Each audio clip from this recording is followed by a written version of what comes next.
pues un gusto que estén aquí con nosotros el día de hoy en esta presentación de libros.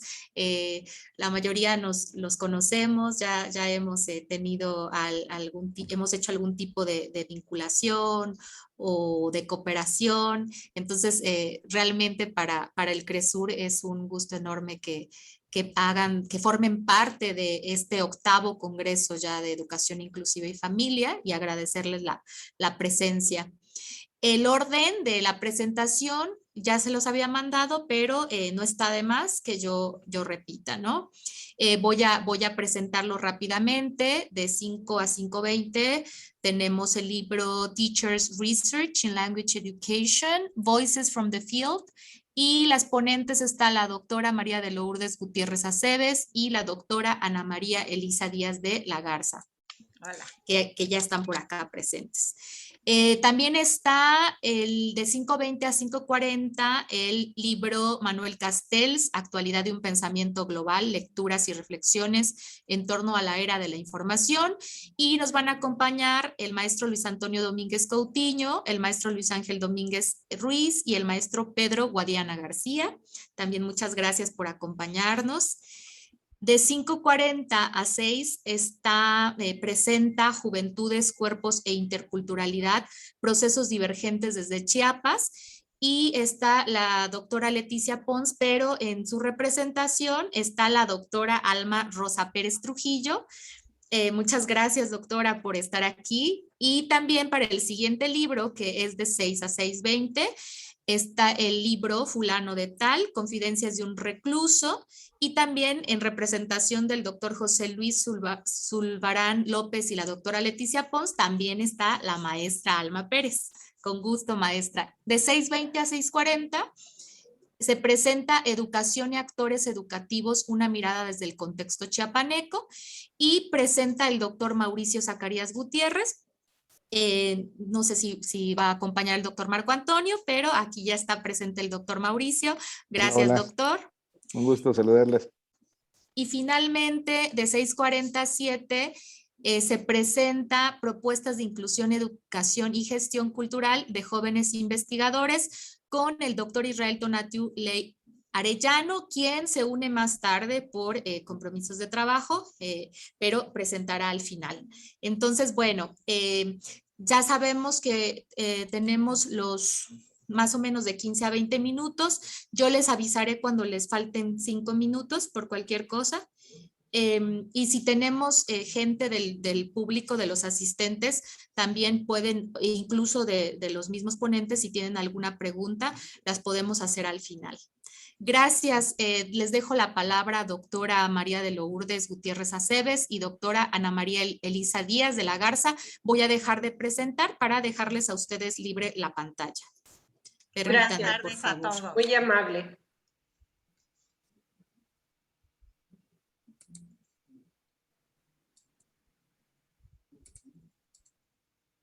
Ok, para que corra tiempo. 6:10, para que no nos corten el tiempo. No nos corten la inspiración. Adelante, ahí ya pueden compartir. No, todavía no. ¿No?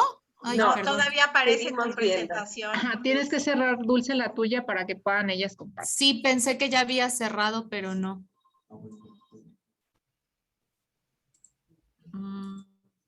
Ahí está, ¿no? No, todavía aparece tu presentación, Dulce. Ay, perdón. Tienes que poner dejar de compartir y cerrar.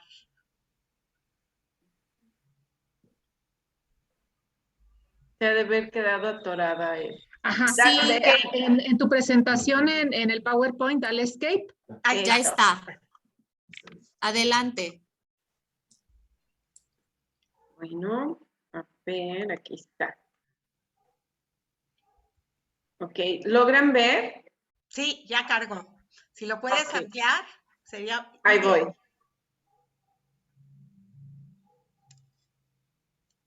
Ok, bueno, pues muy buenas tardes. Nos da muchísimo gusto que nos acompañen en la presentación de este libro. El título del libro es Teachers Research in Language Education, Voices from the Field. Y el capítulo en el que nosotras participamos es Antecedentes en la exploración de los procesos de inclusión en la enseñanza del inglés en Chiapas. Su servidora, María de Lourdes Gutiérrez Aceves, y también Ana María Elisa Díaz de la Garza. Buenas tardes. Este es el contenido de lo que vamos a presentar. Una breve introducción, una descripción general del libro y de un pequeño resumen de los capítulos. Y nos vamos a enfocar un poquito más en el capítulo 3, que es el capítulo que nosotras estuvimos trabajando y que, como les digo, es respecto a los procesos de inclusión que se llevan a cabo dentro de los salones de clase de la materia de inglés, ¿no? En educación básica sobre todo. Y finalmente las conclusiones, ¿no? Entonces, pues bueno, los capítulos de este libro son producto de investigaciones y experiencias áulicas presentadas en un evento académico del CIFEL del 2019 y de recale que se hace entre la Universidad Benemérita de Puebla y también de España, la Universidad de Granada. Y este libro recopila información de diferentes investigaciones llevadas a cabo, ¿no? En el caso del nuestro, es una investigación desarrollada por su servidora y un grupo de docentes como es la doctora Ana Díaz, y somos parte del cuerpo académico Desarrollo Profesional y Evaluación en la Enseñanza de Lenguas de la Facultad de Lenguas Campus Tuxtla de la UNACH. Además de ello, colaboraron algunos docentes de inglés en servicio del estado de Chiapas, sobre todo de educación básica. Esta es la imagen del libro. Como pueden ver, la editorial es Common Ground y The Learner. Y es un orgullo, la verdad, para nosotras presentárselos porque es un libro que costó muchísimo trabajo para ser publicado. De hecho, este es un libro publicado en colaboración con dos editoriales, una de Estados Unidos y otra de España. Entonces, para los que han tenido esta experiencia saben que para que se pueda publicar un libro de Estados Unidos tiene que pasar por el Congreso de los Estados Unidos. Entonces, fue avalado, revisado por comités evaluadores editoriales del Congreso de los Estados Unidos. Entonces, hasta que ellos dan su aprobación, esto sale publicado. Entonces, fue algo que nos llena de muchísimo orgullo. Ustedes pueden encontrar este libro en Amazon, sin afán de hacer promoción de ventas, porque nosotros no recibimos porcentajes de ello, pero sí para que conozcan de qué se trata, sobre todo para conocer nuestro entorno. Cuando hablamos de inclusión, que después les voy a platicar de qué se trata, creo que es muy, muy importante trabajar el campo de la inclusión, no solamente por cuestiones de la legalidad en que ya se exija en este sentido, sino porque es un deber como seres humanos el ser inclusivos. No deberíamos de estar hablando de este tipo de temas si la inclusión fuera parte de nuestra vida, ¿no? Es un libro editado, como lo pueden ver, por gente muy importante en la investigación en lenguas de la UAP, pero también de la Universidad de Granada. Y la editorial es la Common Ground Research Network, que es de Estados Unidos. Y les decía, lo pueden encontrar ahí en Amazon. Ahí tienen una foto de cómo se encuentra en Amazon. Y aquí fue publicado este año, aunque tiene 2 años atrás de trabajo, con su ISBN. Aquí se le puse una fotito del ISBN. También puede encontrarse en internet en algunas estas páginas de investigación, de investigadores como Dialnet, ResearchGate, entre otras, ¿no? Ya si ustedes solicitan el capítulo, pues nosotros se los podemos enviar. Y a continuación, la doctora Ana Díaz va a presentarles un breve panorama de todos estos capítulos. Ok, buenas tardes a todos. Vamos a ver en qué consiste el libro. Tiene muchos capítulos, es muy interesante para formación profesional docente. Se los recomendamos. Si nos escriben, les podemos compartir el libro, pero sí está a la venta si gustan apoyar. En el capítulo 1 tenemos Exploring Teacher Agency in the National English Program for Basic Education en Sonora. O sea, se va a explorar la agencia del docente en el programa del PRONI. Está escrito por Silvia Selene Moreno Carrasco y Ruth Rux, que es una gran eminencia. En el capítulo 2 tenemos factores que limitan la educación continua en el contexto de la educación privada, escrito por Roberto Ochoa Gutiérrez y Benjamín Gutiérrez Gutiérrez de la Universidad Benemérita de Puebla. Seguimos, la que sigue, por favor, Lulu. Next.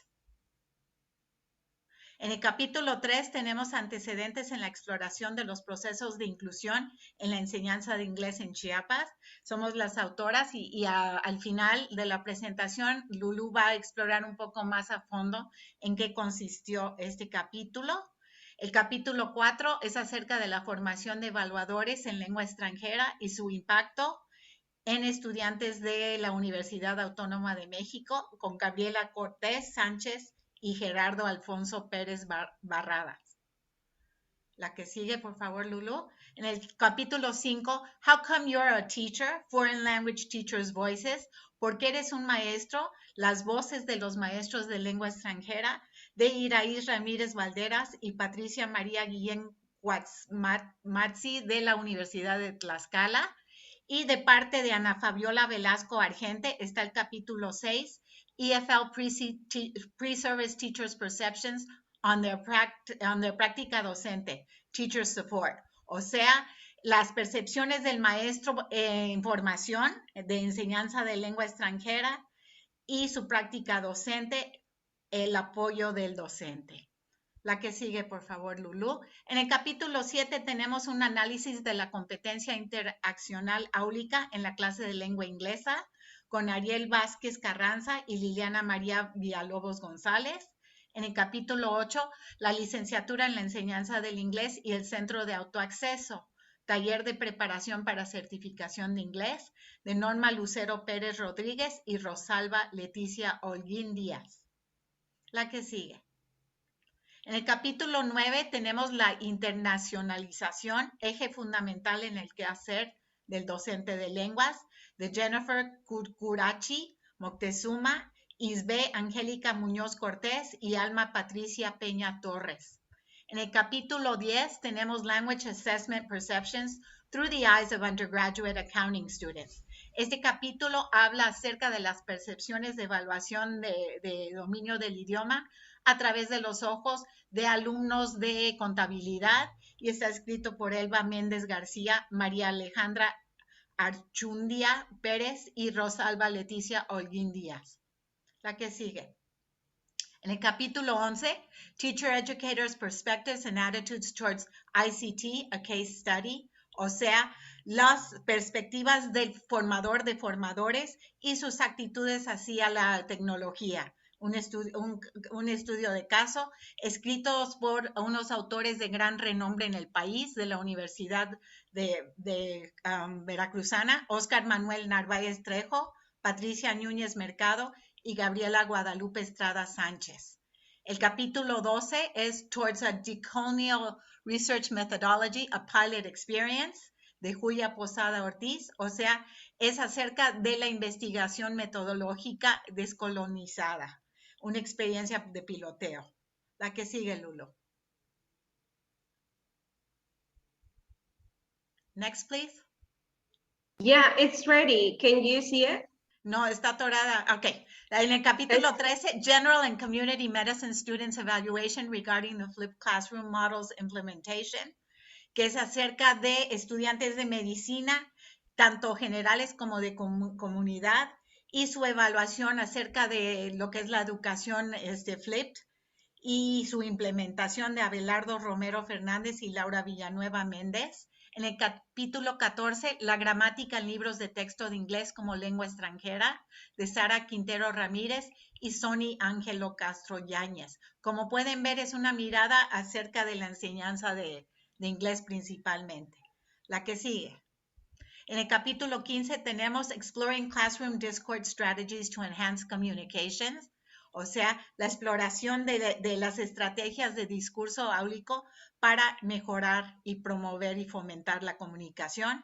escrito por Tito Antonio Mata Vicencio y Antonio Iván Sánchez Huerta. En el capítulo 16 tenemos producción escrita de géneros textuales como propuesta de evaluación formativa en español como lengua extranjera. Los autores son María Leticia Temoltzin Espejel y Norma Marina Rodríguez García. El que sigue. Tiene bastantes capítulos, vale lo que les cobran en Amazon. En el capítulo 17 está Peeking into 4 Mexican High School Students' Journals in English, a Teacher Study. Es un estudio de un docente que está dando una mirada a los diarios reflexivos de 4 alumnos mexicanos que están en prepa. Está escrito por Laura Rugerio Valerio, Fátima Encinas Prudencio y Jonathan Puón Castro de la Universidad de la Benemérita de Puebla. Y en el capítulo 18 tenemos alfabetización inicial, aprendizaje infantil, métodos y rol docente de Alma Carrasco Altamirano, Mara Serrano Acuña y Carla Villaseñor Palma. Como pueden ver, hay una diversidad de temas en este texto.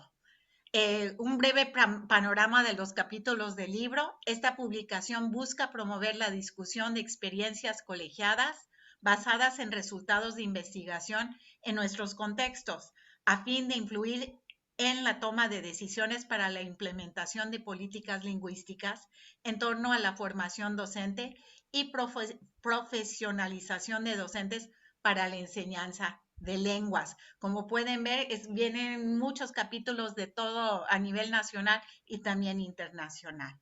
La que sigue. Este libro se divide en 2 partes. La primera revisa investigaciones sobre estudiantes, docentes y experiencias de formación docente y desarrollo profesional. La segunda parte presenta estudios que pueden promover el desarrollo profesional de docentes. La que sigue y continúa la doctora Lourdes Gutiérrez con lo que sigue. Muy amable. 5 minutes, teachers. Okay. Thank you. In 5 minutes, no. Este capítulo está escrito en español precisamente porque buscamos que sea consultado por más personas, no solamente por alumnos o maestros que hablen inglés. Y este estudio presenta resultados y análisis de esta investigación que se realizó respecto a los procesos de inclusión que utilizan los docentes de inglés en servicio en educación básica. Pero estos docentes provienen de diferentes regiones del estado de Chiapas. Teníamos profesores participantes que venían de los Altos de Chiapas, algunos de Chenaló, San Cristóbal, Simojovel, en fin, eran de varias regiones del estado de Chiapas. ¿Y cuál es la parte interesante de esto? Que generalmente se trabaja la inclusión y procesos de inclusión y demás, apoyo pedagógico y trabajando en formación docente de los profesores que son de grupo de primaria o secundaria, pero la formación del futuro docente de inglés deja mucho que desear en este sentido. Ya, por ejemplo, en nuestro caso en la facultad se está trabajando mucho a nivel curricular para desarrollar materias que puedan desarrollar las habilidades de nuestros futuros docentes de inglés en el campo de la inclusión, ¿no? Y nuestros profesores de inglés en servicio, pues también es un problema que les atañe y que no están preparados muchos de ellos para atender a alumnos que requieran algún apoyo especial. Entonces, en este estudio que se presenta en el capítulo, pues entre los datos más interesantes son estos, ¿no? La incidencia de alumnos, o sea, encontramos 4 puntos. El primero es la incidencia de alumnos con necesidades educativas especiales o con barreras para el aprendizaje y la participación, ¿no? Y en este sentido, se puede decir que el 56% de los docentes que participaron en este estudio manifestaron tener al menos 1 o 2 alumnos con algún tipo de discapacidad y presentando barreras para el aprendizaje, ¿no? Y una cuestión que nos llamó la atención es que de este 100%, solamente el 11% manifestó haber tenido o haber sido parte de un proceso de formación en el campo de la inclusión. Y esto es increíble porque lo están enfrentando en el aula, no saben qué hacer al respecto, pero tampoco muchos de ellos se están formando en este campo, ¿no? Y aunque en su percepción dicen, el 100% de estos maestros dicen que están a favor de que esta inclusión se lleve en el aula, aunque eso implique muchísimo trabajo para ellos y que tengan que formarse, dicen estar de acuerdo.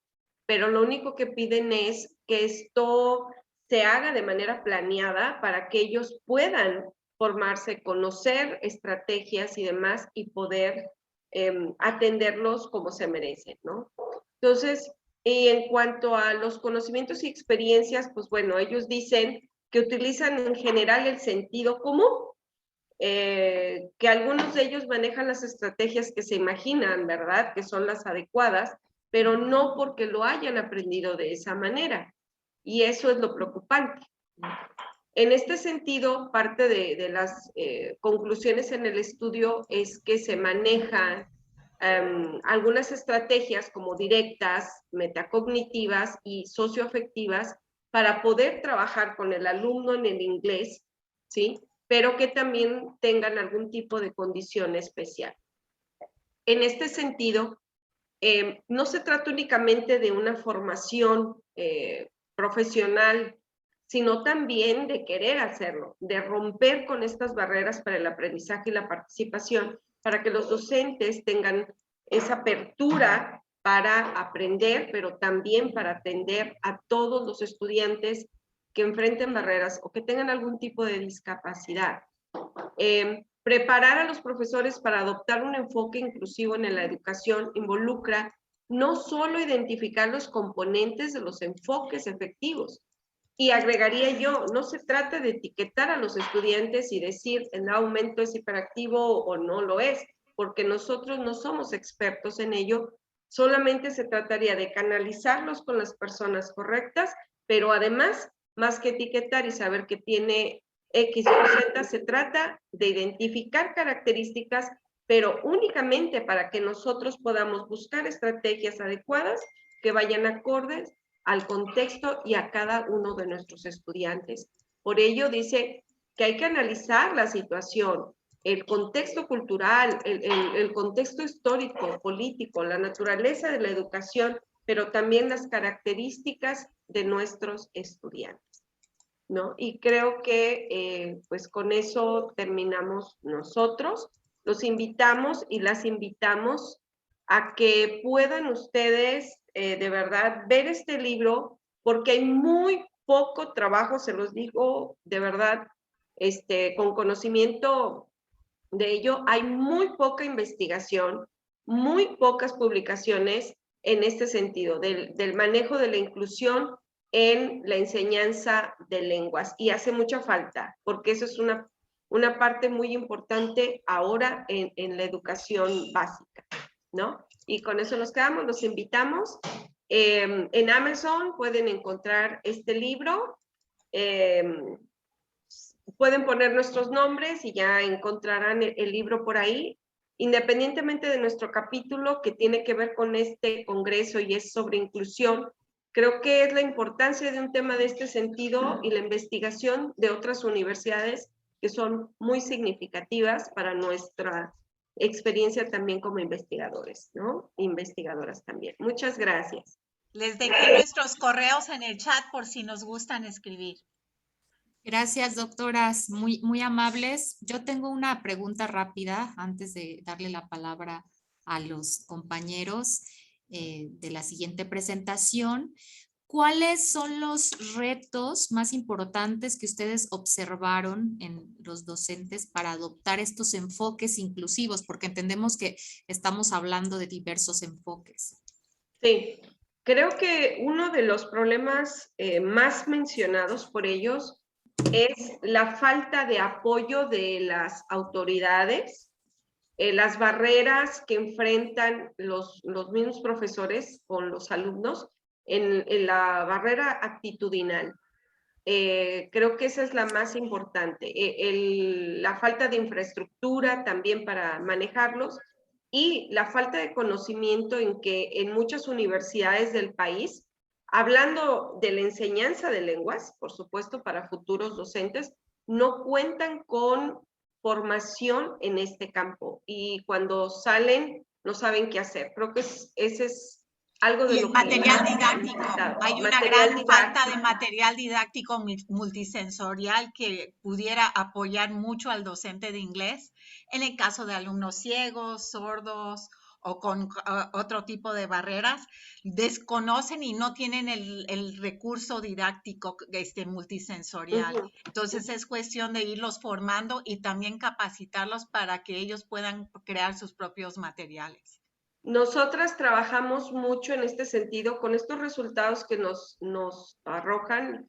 Lo que hacemos es crear programas que tenemos nosotros como VDs o unidades de vinculación docente, donde le damos la oportunidad a muchos docentes de ser formados por expertos, pero sobre todo en nosotros como cuerpo académico para trabajar el área de inclusión con materiales en inglés. En cómo trabajar materiales en inglés para niños ciegos, cómo trabajar materiales o cuestiones de conducta disruptiva en el aula de inglés o de lenguas, qué hacer con ello. Entonces sí hacemos estos programas de apoyo de desarrollo profesional docente con los docentes de inglés en servicio y trabajando también de manera curricular con nuestros programas.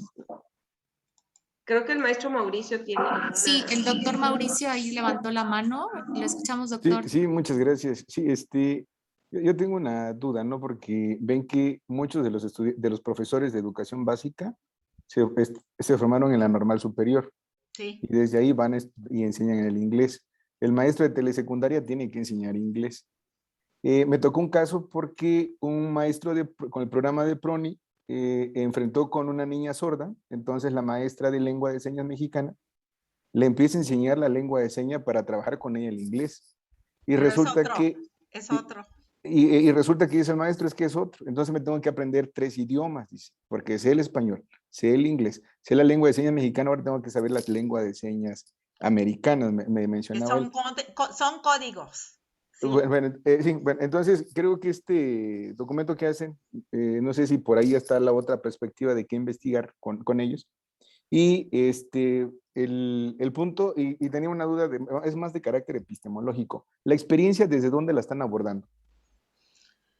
Pues de trabajar con los docentes en servicio y de los proyectos que tenemos. Yo tengo un proyecto que ya lleva varios años con los niños ciegos y desde la formación inicial nosotros llevamos en las clases de didáctica, ya llevan conmigo una práctica docente con niños ciegos en la enseñanza del inglés, donde tienen que crear materiales multisensoriales. Les voy a enseñar uno nada más como ejemplo, que aquí lo tengo a la mano, es para enseñar las vocales y todo viene en braille. Y viene aparte con muy colorido y todo. Algunos son de baja visión. Normalmente 6% de la población está totalmente ciega. Entonces los chicos, algunos tienen percepción de luz y logran ver, este es una iguana y viene en braille en inglés. Entonces llevan eso y aparte trabajamos con docentes en servicio, damos muchos talleres. De hecho, estamos ahorita con un taller que empieza la siguiente semana con PRONI, en donde hemos trabajado diferentes puntos, entre ellos también educación inclusiva para docentes de inglés.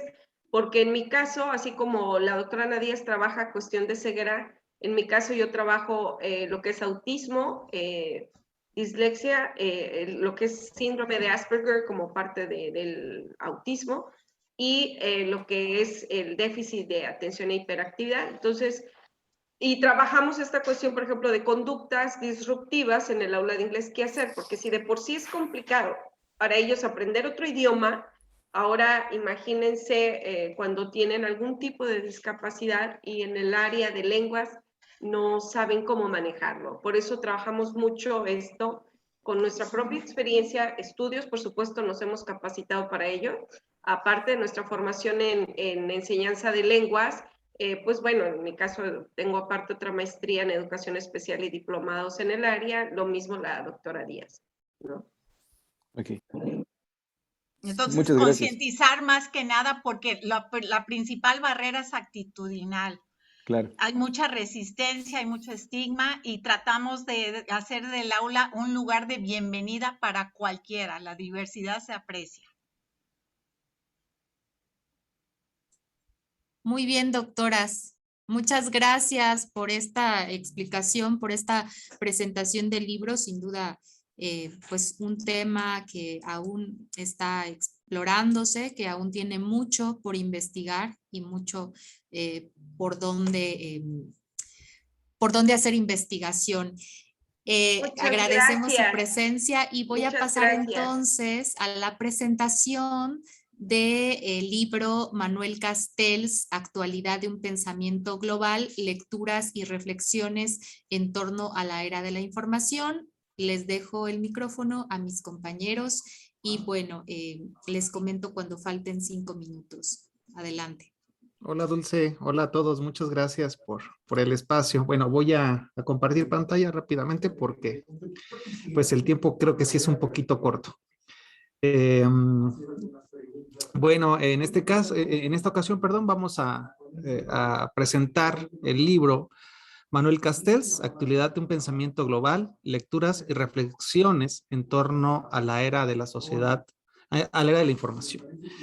Es un libro colectivo que interesantemente deriva de un seminario donde nosotros, compañeros del CRESUR y académicos relacionados con el CRESUR, pues nos dimos a la tarea de realizar las lecturas, el seminario y sobre todo reflexionar en la actualidad derivado de lo que planteaba Castells en estos capítulos. La verdad es que eso fue muy interesante, fue muy rico y fue una experiencia que pues termina en este producto, en este libro. Bien, aquí están básicamente las 3 partes del seminario. El seminario fue constituido de, digamos, de 3 secciones correspondiente a cada libro. Es decir, esta trilogía, que la colección se llama La Era de la Información, Economía, Sociedad y Cultura, deriva, ¿no?, en el primer tomo con la sociedad red, en donde Castells hace todo un planteamiento histórico, ¿no? Y cómo es que llegamos o plantea el que se llega a la sociedad red. Por cierto, él hace una especie de prospectiva en donde tiene ciertos supuestos derivados de todos estos planteamientos. En el segundo seminario, pues estuvimos observando el segundo tomo que habla sobre el poder de la identidad.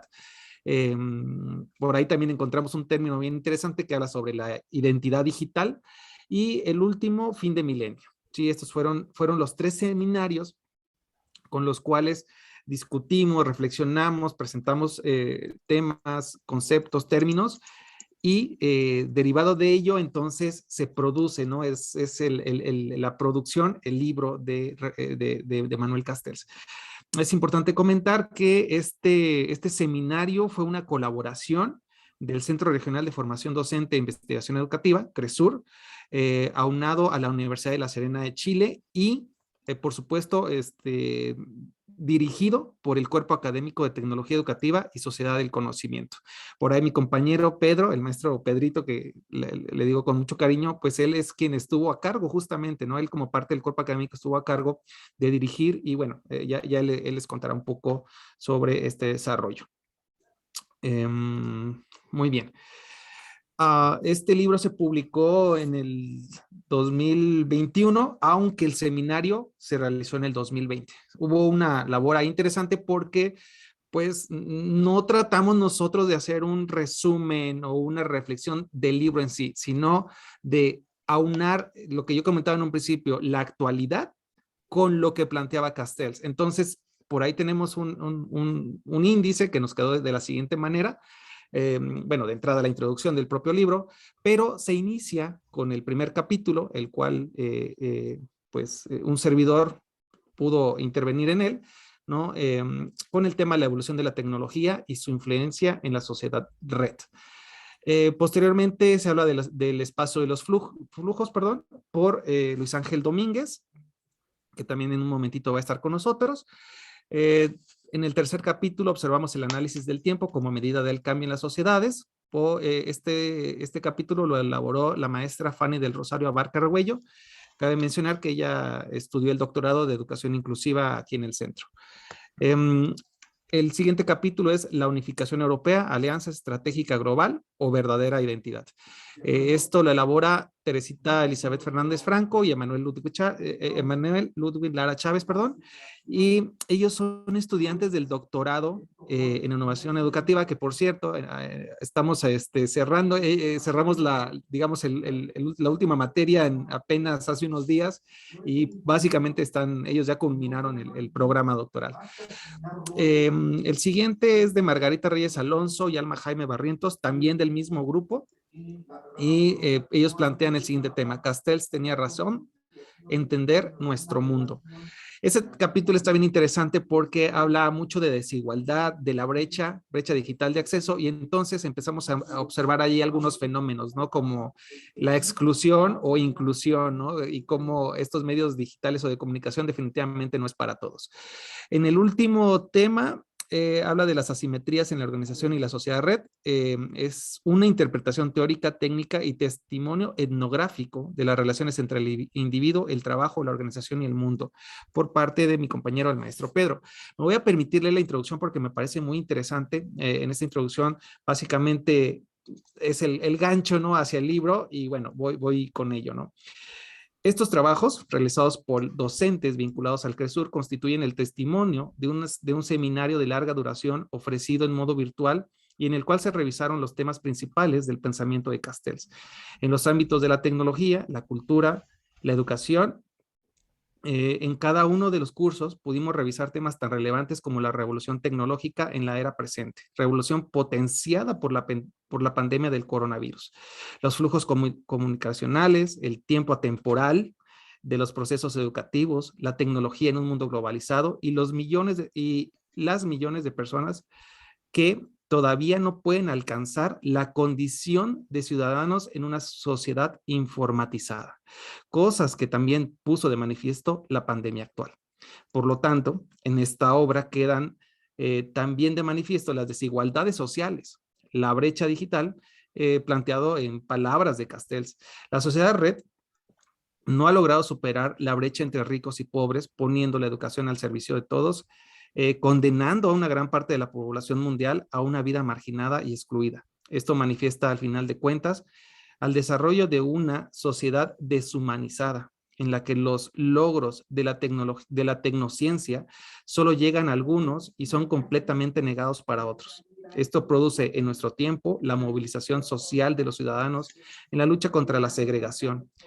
Esta es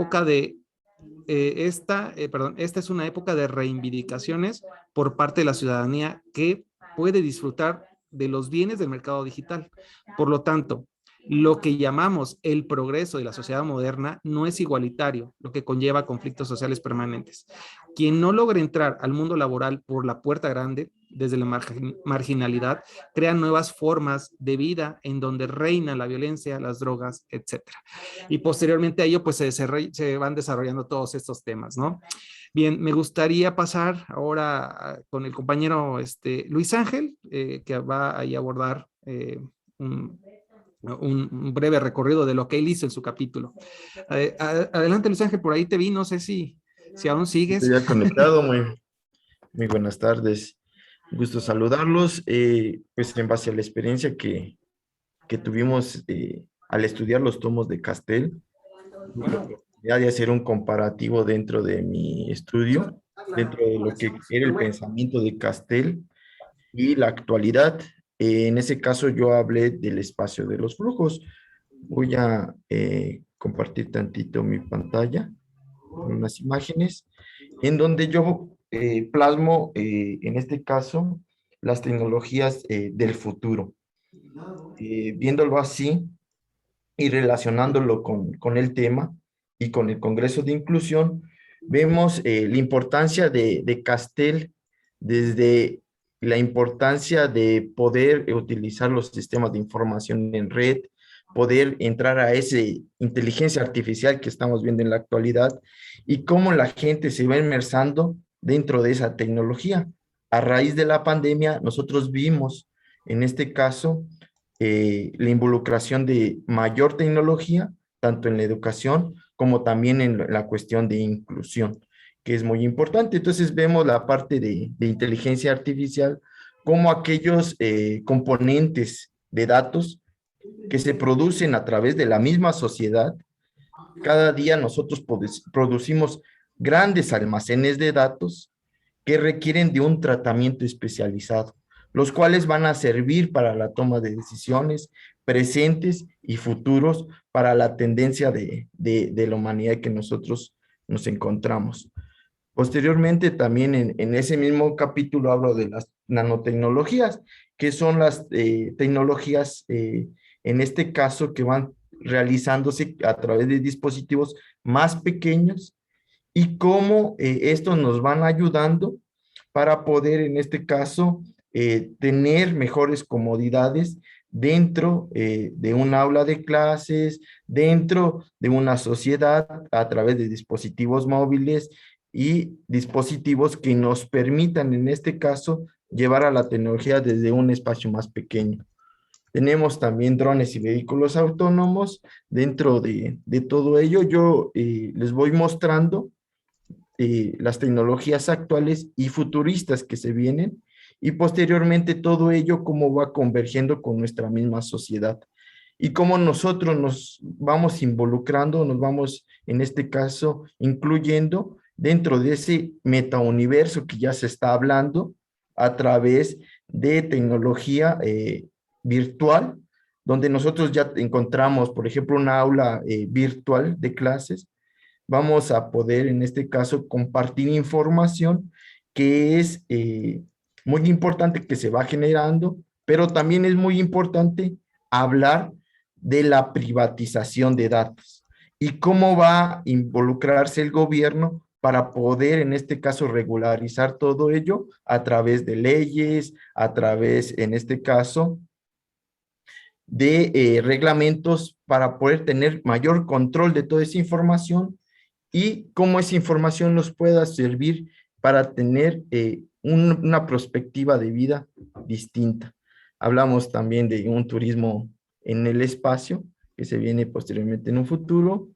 La computadora cuántica, son computadoras que realizan procesos más complejos que las cotidianas que nosotros conocemos, y que son, en este caso, importantes para el desarrollo de simuladores y de algoritmos computacionales de grandes procesamientos de información.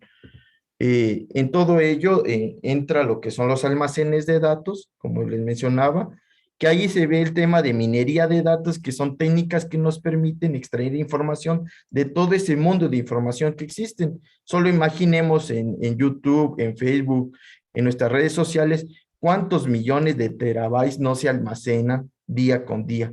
Entonces, todo eso es lo que vine abordando desde cómo Manuel Castel veía a la tecnología del futuro con las comparaciones actuales, y ver que Manuel Castel, desde un pensamiento pasado, tenía mucha razón en las cuestiones que se venían del futuro.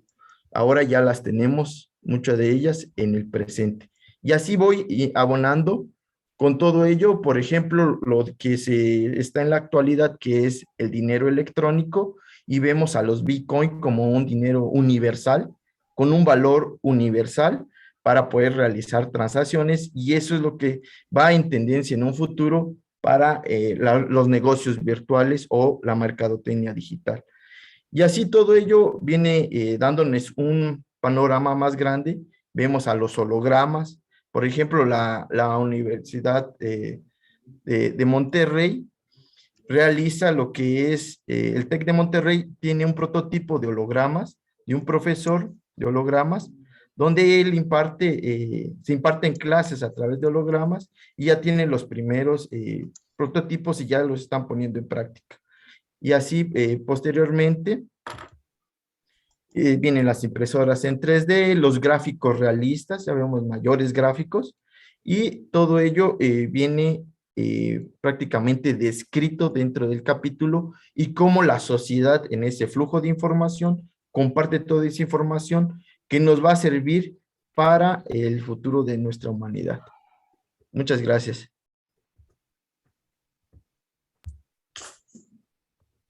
Gracias, maestro Luis Ángel. Por ahí está el maestro Pedro también. Sí, Restan órdenes. 5 minutitos, entonces 5 le dejamos la minutitos. palabra al maestro. Adelante.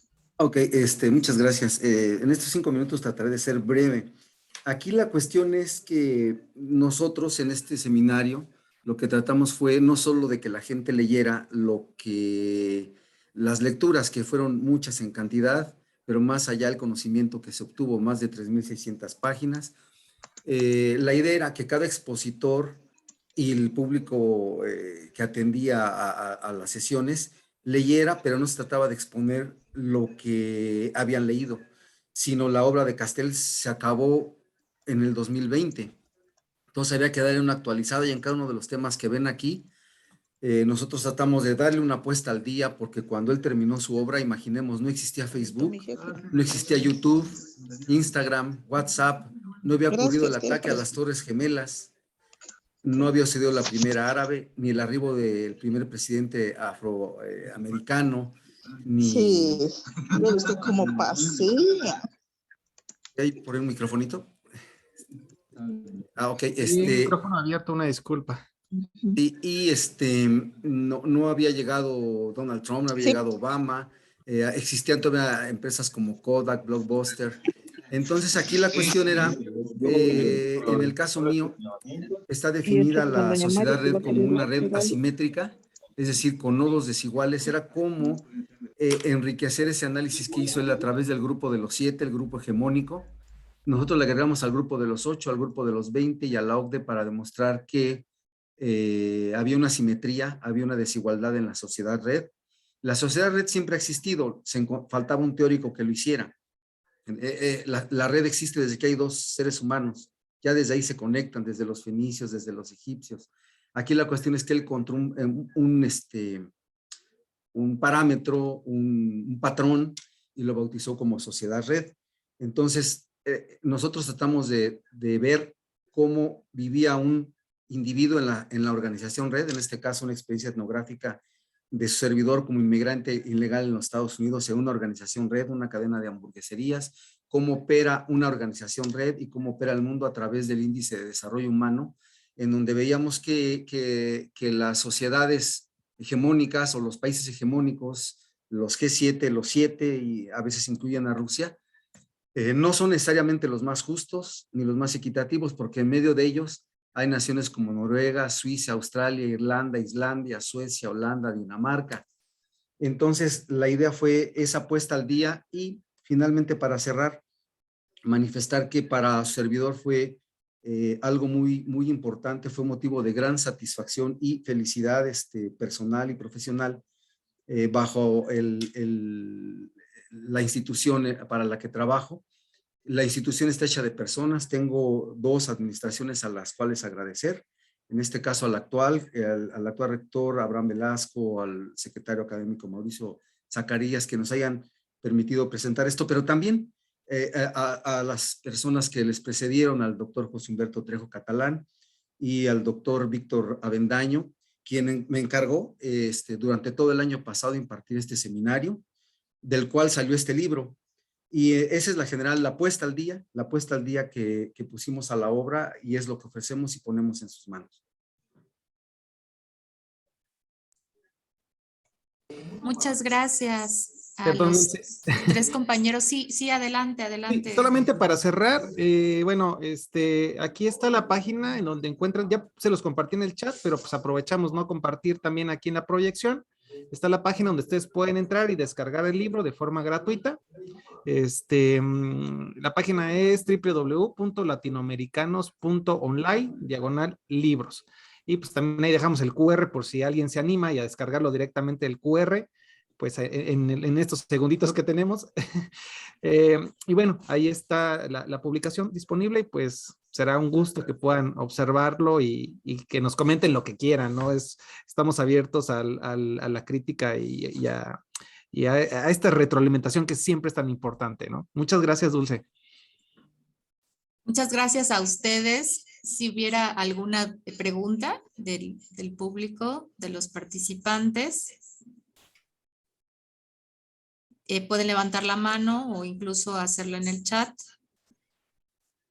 Es sin duda un tema también muy interesante que está en tendencia. Yo nada más quisiera hacerles una pregunta rápidamente.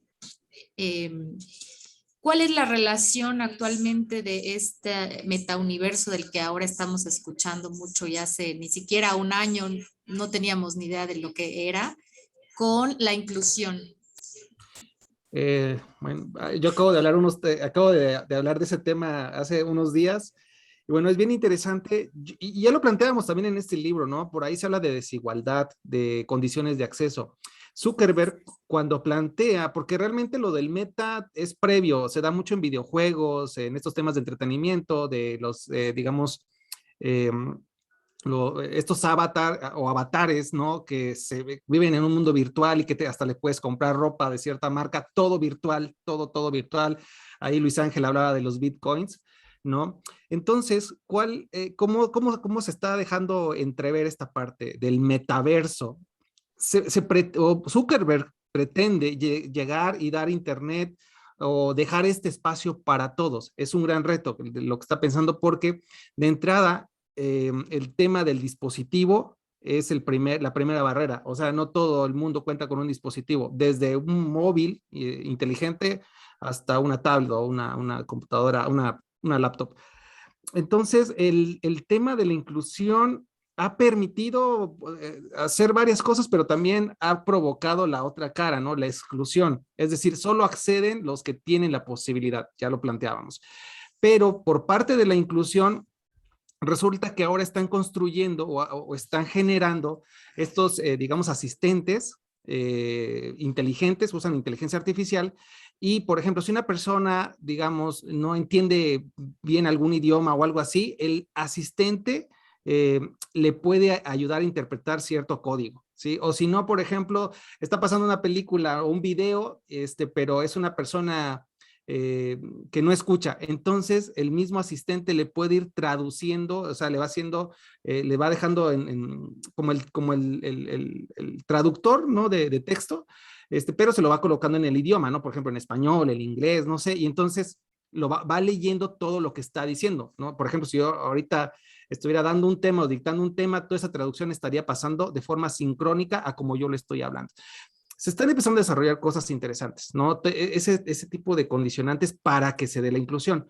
Yo ahorita solo hablé de algunas cosas, ¿no? De estos temas de alguna discapacidad, puede ser discapacidad visual o motriz o no sé, pero la intención es que vaya de forma progresiva. No es como dar un chasquido, ya todo es inclusivo, la verdad es que no. Y decía, hay otra cara, la parte de la exclusión también, ¿no? ¿Quién puede acceder a ese tipo de recursos? Y bueno, más o menos así lo pinta. Por ahí, bueno, mis dos compañeros también tienen ahí algo que comentar. Sí, adelante al maestro Luis Ángel. Ok, bueno, aunado lo que mi compañero comenta, yo veo la necesidad muy importante involucrando en este caso a la tecnología en la elaboración de un sistema de información a nivel nacional, donde se encuentre toda esa información muy importante de las diferentes personas con discapacidad, inclusión, temas que vengan relacionados donde se pueda realizar un análisis estadístico de todo ello. Por ahí en la mañana en el mensaje del doctor Concheiro mencionaba de la importancia de tener un sistema de información de ese tipo. Entonces yo veo la necesidad en nuestros días de tener un sistema a nivel nacional de inclusión para poder tener esos datos e información a la mano. Y relacionado con el metauniverso, pues bien, lo vemos un poco más asociado a la cuestión de virtualidad, a la cuestión de tecnología, pero cómo las personas se van a ir involucrando, cómo va a venir ese cambio generacional que es necesario. algunos tal vez con mayor capacidad y algunos otros van a requerir algunos conocimientos extras para poder involucrarse, pero que es necesario desde nuestro quehacer docente, el uso, y no solo el uso, sino que también ya el desarrollo de nuestras propias tecnologías y pensadas en combinación con el diseño universal de aprendizaje para poder abonar a una inclusión, universalidad en el uso de esas tecnologías.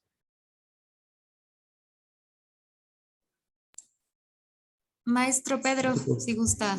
Muchas gracias por la pregunta, maestra Dulce. De hecho, aquí es un tema que hubiera yo tratado en la intervención, pero ya que vino por su pregunta, ya lo podré decir. Muchas gracias. Bueno, aquí la cuestión muy importante también tiene que ver con el tiempo. Y quiero mencionar las participaciones de la maestra Teresita y Ludwig. Cuando hablamos de inclusión-exclusión, no solo lo vimos a nivel nacional, sino también internacional. A ellos les tocó hablar de la Unión Europea, pero también desde la experiencia ellos viajaron a Europa. Ellos fueron testigos de primera mano de, por ejemplo, de cómo sigue la parte del movimiento autónomo en Cataluña, de cómo se transita tan fácil como si fuera de un estado a otro aquí en Europa. Me parece que se perdieron, iban a un país y ya estaban en otro y en 10 minutos ya estaban de regreso y atestiguaron esos fenómenos. Y otra cosa muy importante que trataron también la maestra Fanny, la doctora Fanny, es lo del tiempo atemporal.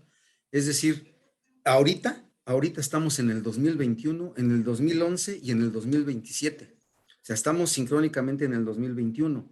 Pero al regresar de la pandemia, los estudios dijeron desde la vez pasada que hicimos otro seminario parecido, que el mundo va a estar económicamente 10 años atrás. O sea, estamos regresando, pero en el uso de la tecnología, que es a lo que se preguntó ahorita, la tendencia nos llevaba a llegar a donde estamos ahí en 7 años, 6, 7 años. O sea que de alguna manera, vean el poder de ese concepto del tiempo atemporal. Estamos ahorita en 2027, en 2021 y en 2011. Y el fenómeno de la inclusión-exclusión tiene que ver, tratamos de llevarlo más allá del aula para que vean que también del aula se va al mundo, con casos reales. En su momento teníamos el caso de Floyd, el afroamericano que fue pues, asesinado por un policía, y casi en vivo poníamos discursos de Trump que tenían que ver con la inclusión-exclusión, y de manera particular eventos como los conciertos que da Serrat, en donde se enfrenta, donde lo cuestionan ahí en Cataluña, antes lo cuestionaban por cantar en catalán, y ahora lo cuestionaron por cantar en español, y como eventos de la vida real, lo que vemos diario, como un partido Real Madrid, Barcelona. Una vez que hayamos leído uno de estos eventos y la actualización que le pusimos, nunca lo volveremos a ver igual. Por ejemplo, los gritos en la tribuna Real Madrid es España, ustedes pertenecen acá. Pero cuando van allá a Cataluña, hay manifestaciones que van más allá del deporte. Esto es lo que yo quería comentar respecto de lo que nos dijo maestra Dulce, o sea, cómo combinamos este tipo de cosas. Muy bien, muy interesante la perspectiva y la información que nos da cada uno. Y bueno, todo lo que dicen tiene entonces relación con esto de la inclusión, aunque ahorita no se pueda percibir como tal. Creo que no estamos muy lejos de llegar a esta nueva virtualidad, ¿no? Y bueno, seguramente va a tener ventajas y también, por supuesto, sus desventajas. Agradecemos nuevamente su participación y voy entonces a proseguir con la presentación del libro Juventudes, Cuerpos e Interculturalidad, Procesos Divergentes desde Chiapas, de la doctora Leticia Pons Bonals, la doctora Alma Rosa Pérez Trujillo y el doctor Ángel Gabriel López Arens. Doctora Alma Rosa, adelante. Gracias, buenas tardes. Ok, bueno, ahí está la presentación. Pues agradecemos, por supuesto, el espacio que nos permiten la Universidad Intercultural de Chiapas para la presentación de estos dos libros. Son dos producciones una de ellas colectiva y la otra es individual. Voy a presentarles de manera muy general sobre lo que versan ambas obras. Bueno, de entrada, un poco recuperar la importancia de esta obra editorial de nuestra universidad, en el sentido de que en ambas empezamos a cuestionar o se cuestionan el conocimiento producido, partiendo de la búsqueda de soluciones y explicaciones de situaciones concretas, con la intención, por supuesto, de la creación y recreación de conocimientos, y estos se resumen a partir de también trabajos de los académicos de diferentes universidades. El libro colectivo no es un libro de autores exclusivos de nuestra universidad, sino es un libro en donde se incluyen diversos autores. El día de hoy, justo, nuestra universidad está cumpliendo 17 años de haber sido fundada. Y en estas obras con las que contamos pues hoy en día y las que en este momento voy a presentarles, pueden verse de manera muy general este modelo educativo intercultural que trata este aspecto o esta dimensión de la vinculación comunitaria, la revitalización de las lenguas originarias y la diversidad cultural. Desde esta mirada del modelo educativo, nosotros creemos y apostamos en estas dos obras, pues, este proceso precisamente del trabajo de inclusión necesario hoy en día. La producción con la que cuenta en la universidad se trata de obras individuales, de obras colectivas, algunas de ellas a partir del trabajo que se realiza desde los cuerpos académicos, y otras más, como es el primer libro, el libro de Juventudes, Cuerpos e Interculturalidad, que se ha trabajado también en esta modalidad de trabajo en red, en donde se relacionan pues profesores o incluso los mismos cuerpos académicos con otros investigadores de otras universidades. En esta obra que se presenta encontramos los resultados de investigaciones. También se trabaja desde la perspectiva de narrativas, como es el caso del libro Fulano de Tal, del doctor José Luis Zulbarán López. Asimismo, también dentro de esta gama de producción de nuestra universidad encontramos o podemos encontrar también traducciones de obras en lenguas originarias.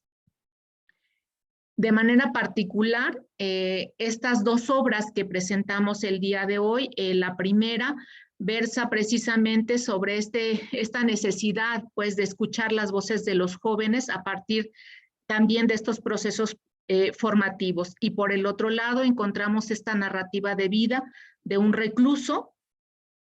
Trata precisamente este proceso de exclusión y reclusión y narra a partir de la propia experiencia este proceso que se vive. El primer libro, como ya habían mencionado la maestra Dulce, habla precisamente de juventudes, cuerpos e interculturalidad, procesos divergentes desde Chiapas. Este libro fue coordinado por Luis Adrián Miranda Pérez y la doctora María Gabriela López Suárez.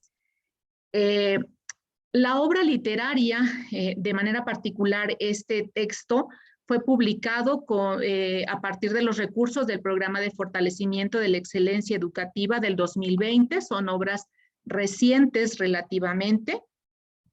Y bueno, en el contenido, como les comentaba, en este caso son 9 capítulos que han sido escritos por diversos investigadores de distintas universidades y en ellas, en cada uno de los capítulos se abordan diversos temas.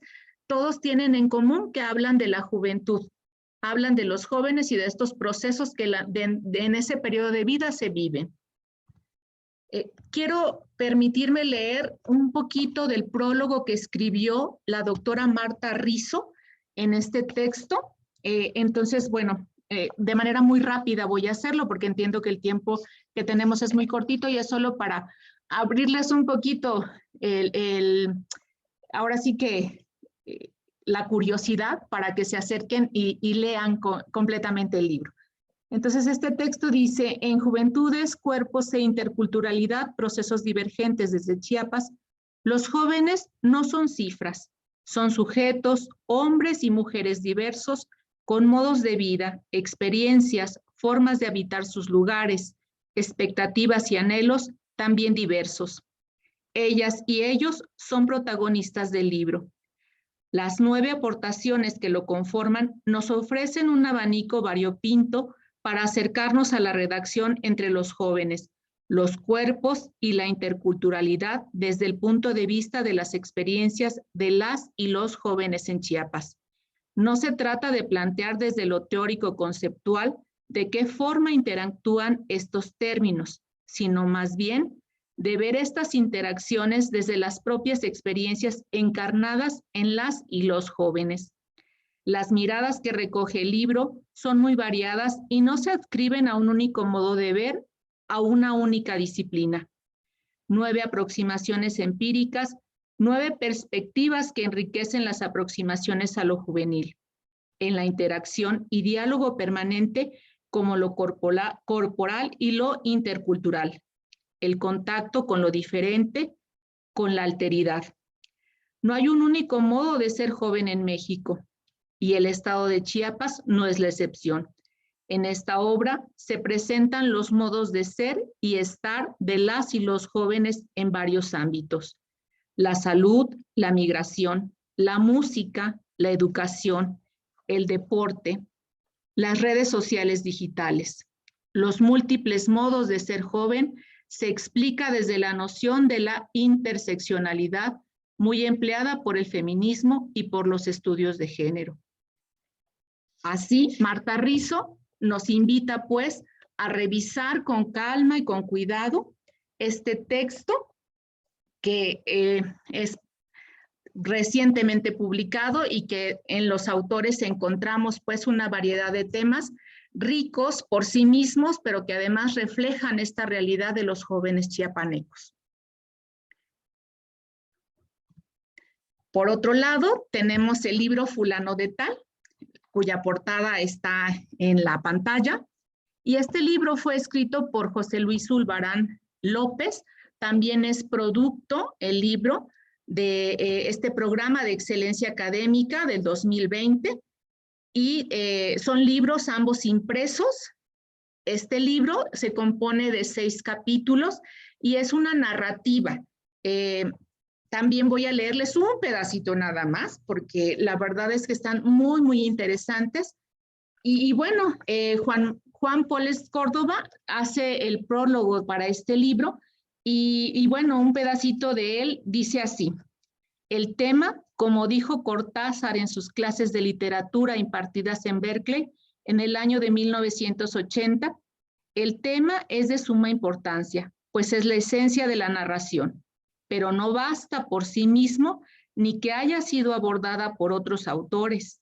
Lo importante es la manera en que es tratado. Así, la vida en prisión ha sido tema de diversos autores, entre ellos los mencionados arriba.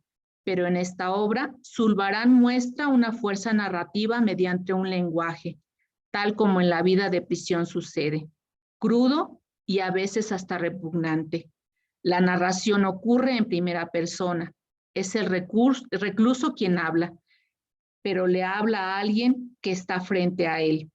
Y en esta medida, el autor desaparece y el personaje asume las riendas del discurso. Muestra el realismo y lo fantástico, porque no sabemos al fin si el desenlace fue real o imaginado por el autor.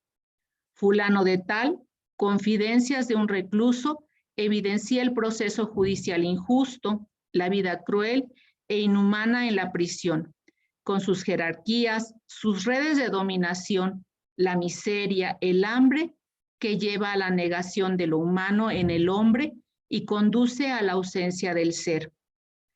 Ser o no ser, y al final no es el no ser y por lo tanto la no necesidad del nombre, porque el nombre ya no nombra a nadie. Pero, y esta es la reflexión a la que nos conduce el personaje, este microcosmos no es más que la expresión del macrocosmos sistémico, en el cual no nos percatamos de que vivimos prácticamente lo mismo con su estratificación, sus redes de corrupción, violencia, enajenación y anomia social e institucional. El libro Fulano de Tal relata, pues, la vida de un recluso como bien lo dice Juan Manuel Pollens, nos habla en un lenguaje un poco crudo, pero porque lo que intenta justo es eso, mostrarnos cómo se vive en este contexto. Estas dos son las dos obras que el día de hoy en la universidad queremos presentar en el marco de este Congreso de Educación Inclusiva y Familia. La editorial que edita ambos libros es Fray Bartolomé de las Casas. Parte del trabajo que dentro de la institución nosotros estamos haciendo es precisamente este trabajo editorial que requiere una revisión y corrección de estilo. Nosotros hoy por hoy estamos impulsando que esta revisión y corrección de estilo sea a partir de los propios académicos, que si bien las editoriales colaboran en este proceso, al ser parte de proyectos de investigación y como resultado tenemos estos libros, nosotros creemos que es un ejercicio más rico que se haga desde la propia academia. Aquí también lo que nosotros queremos impulsar son ahora las publicaciones electrónicas. Es parte de lo que hoy por hoy hemos encontrado y vemos también como parte de la riqueza que se puede explorar desde nuestra institución. También hablar de esta especialización académica a partir de estos procesos precisamente en el ejercicio del trabajo editorial. Se está conformando este comité editorial universitario. Hemos también ya trabajado sobre el registro ante Indautor para que la propia institución sea la casa editora. Así se ha propuesto también esta parte del sello editorial de nuestra universidad que lleva por título Scop Humaltic. Espero no haberlo pronunciado muy mal. Y bueno, es como el trabajo que estamos impulsando y tratando de hacer para que estas obras que hoy presentamos sigan aumentando en número y por supuesto sigan enriqueciendo el acervo cultural de nuestra propia institución para el disfrute de muchos y el aprendizaje de todos. Agradecemos mucho a cada uno de ustedes. Las obras las pueden encontrar directamente en nuestra institución y bueno, les agradecemos mucho el espacio y les dejo la dirección electrónica de nuestra universidad. Muchas gracias. Gracias a usted, doctora. Entonces entiendo que estos libros, deseamos leerlos, están en la biblioteca de la UNICH, ¿verdad? Sí, aquí los tenemos. Perfecto. El doctor Abraham Velasco tiene una pregunta. ¿Sí, doctor? Bueno, más que pregunta, es una felicitación para mis amigos de la Universidad Intercultural, Ángel, Alma y la doctora Leti Pons, que acabamos de salir de una reunión, por eso no puede estar, que tiene que viajar hasta Cristóbal. Yo la tengo llegando, me comentó. Más en corto, ¿no? Pero felicitarlos. Digo, los 3 libros que se presentan, bueno, las 3 secciones del libro que se presentan hoy hablan del desarrollo académico. Sin embargo, esta de la UNICH, esta línea en la que la UNICH nos presenta estas 2 producciones es la que a mí me encanta, es cómo recuperar el metarrelato del sujeto, ¿no?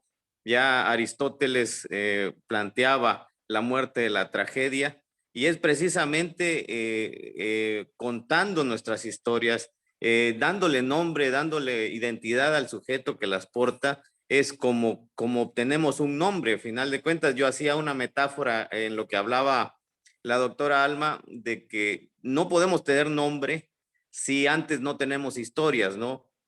Paul Riquet dice que somos las historias que nos han contado, pero también las que contaremos nosotros a las siguientes generaciones. Entonces, felicidades por estas obras, doctora Alma, y felicite al equipo de mi parte y a la institución que sé que ya tiene una mano ahí pesada, que le está metiendo mucho a la sistematización. Felicitarlos por esto y sin duda vamos a consultar las obras. Si tienen unos ejemplares ahí en físico, les agradeceremos mucho. Claro.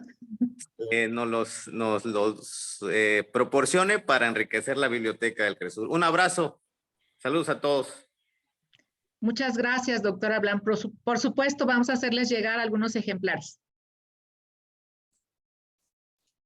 Gracias, doctor.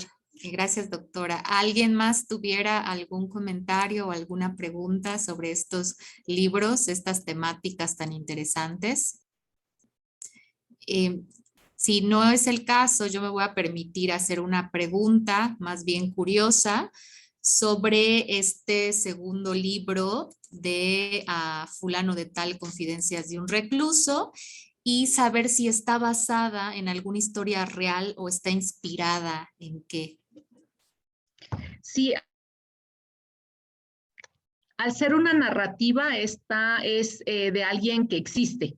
O sea, es una narrativa a partir de una experiencia que se tiene, de un proceso. De hecho, en el libro se comenta y existe, pues, o sea, dentro de lo que inicia el libro, pues, se empieza la presentación y dice así: yo soy, puntos suspensivos, perdón, yo soy fulano de tal, porque no se pretende poner en evidencia quien narra, sino más bien contar la historia. Entonces, existe, pues. Gracias, gracias, doctora. Bueno, pues agradecerles nuevamente a nombre del Centro Regional de Formación Docente, que usted haya podido presentar estos libros con estas temáticas tan interesantes, y como bien lo dijo el doctor Abraham, esperamos tener algunos de estos materiales para la biblioteca del CRESUR. Gracias, doctora, y voy a dar paso entonces al título Educación y actores educativos, una mirada desde el contexto chiapaneco, que presenta el doctor Mauricio Zacarías Gutiérrez. Adelante, doctor. Hola, buenas tardes a todos. Bueno, ya vamos avanzando poco a poco. Un gusto estar escuchando todas las presentaciones que me han antecedido. El libro que presento, me permito compartir la pantalla. ¿Dónde estás, libro? A ver, permítame tantito otra vez porque no sé qué le pasó. A ver, regreso al Zoom. Sí, doctor, no se preocupe. Sí, aquí está mi pantalla. Está. Bueno, esta es la presentación que tiene que ver con el libro Educación y actores educativos, una mirada desde el contexto chiapaneco. En este libro lo coordinamos Marco Antonio Constantino y su servidor. El interés nació de saber, bueno, qué están pensando los investigadores en torno al contexto chiapaneco desde la educación, ¿no? O sea, qué se está tejiendo, qué están reflexionando, qué perspectivas teóricas están haciendo referencia en su documento. Entonces, se lanza la convocatoria y de esa convocatoria se recibieron varios capítulos en esta revisión que se hace del PAR. Entonces, caemos a... El libro se compone de 5... ya terminé la presentación. A ver. Ya, ahorita regreso. Ahí está. El libro entonces se va a estructurar de 5 capítulos. Un capítulo tiene que ver con la topoanalítica del sujeto, apertura, profundidad y viraje. El otro capítulo va a referir a construcción del afecto en profesores de educación primaria en Chiapas. Un capítulo 3 que refiere al ejercicio docente como un nodo de la cultura educativa chiapaneca. Un capítulo 4, el triángulo educativo multigrado, un esfuerzo del docente, alumno, padres de familia, en la construcción colaborativa del conocimiento. Y el capítulo 5, la promoción del pensamiento complejo en las aulas desde el contexto chiapaneco.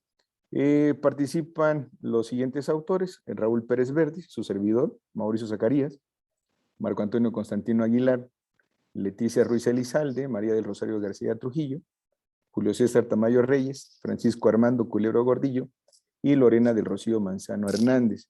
Entonces, el libro es una provocación a la consulta porque está asumiendo nuevos retos. Por ejemplo, con el texto de topoanalítica, expone el resultado de un conjunto de apuestas sobre el acompañamiento didáctico que se ha venido realizando en seminarios de posgrados y que en este sentido hay reconocimiento de ciertas claves que complejizan y tejen procesos de formación hacia una construcción de conocimientos, aprendizajes, metodologías, como un posicionamiento epistémico que da cuenta de una manera en que los participantes enfrentan la construcción de una problematización en el terreno de la investigación educativa.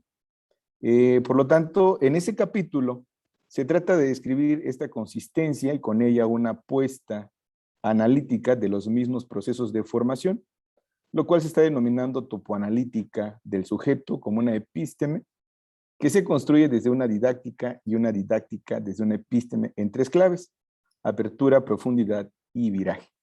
El capítulo número 2, que refiere a construcción del afecto, este capítulo es producto de una investigación en torno a la caracterización que hacen los profesores de educación primaria en Chiapas en torno a emociones, sentimientos y afectos del quehacer docente. Desde esta perspectiva, el enfoque es cualitativo. Los resultados van a mostrar que el profesor caracteriza emoción, sentir y afecto según la situación que se le presente. En esta intención de que somos emocionales y dependiendo de la circunstancia que el profesor viva, de ahí viene el nombre que le da a lo que sienta. Entonces, el profesor puede sentir indiferencia, preocupación o agradecimiento por las acciones o sucesos que se le presenten en la vida cotidiana escolar. En ese sentido, se concluye que el profesor, independientemente si nombra al sentir como agradable, desagradable, intriga, preocupación, entre otros, es con ese sentir como construye la escuela que hace. Sí, y en el marco del Congreso, yo podría poner como sinónimo la escuela necesaria. O sea, porque es la escuela que se va haciendo todos los días de acuerdo a estas necesidades que el profesor se le presenta en el día a día. En el capítulo del ejercicio docente como uno de la cultura educativa chapaneca, este libro se va a centrar, o está centrado en ese capítulo, corrijo, en la percepción del profesorado sobre la cultura docente, visto desde el ejercicio que llevan a cabo en las aulas. En ese sentido, el posicionarse tiene que ver la manera en que el profesor se asume, pero también en la manera en que considera la política educativa que construye y reflexiona a partir de lo que le manda el sistema. Entonces, en esta narrativa se descubre también el lugar que ocupa la cultura educativa y a la vez el compromiso social que asume todos los días. En el capítulo 4, el triángulo educativo en multigrado, un esfuerzo del docente, alumno, pares de familia en la construcción colaborativa del conocimiento.